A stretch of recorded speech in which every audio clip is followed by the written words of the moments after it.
Kining concern nga project concreting of Siring, no, Barangay Siring in Basilisa to Barangay Plaridel Farm to Market Road sa lungsod sa Libo.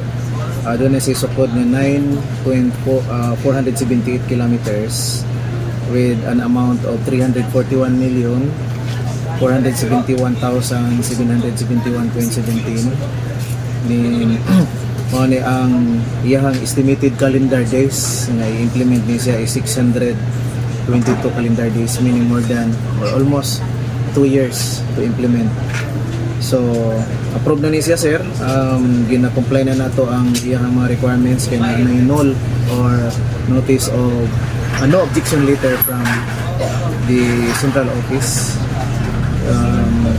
We are pa na lang siya na comply lang ta sa mga requirements, like for example hard copies sa POW o detailed engineering designs nga itong i-submit sa PRDP Regional Office 13, din sila na pinapasilitate sa national, depende sa mga agreement. But definitely pag ma-comply na mo ni siya ng mga requirements, musunod na po ang no objection letter number 2. But pasabot is proceed namin sa procurement process aning ang mga project.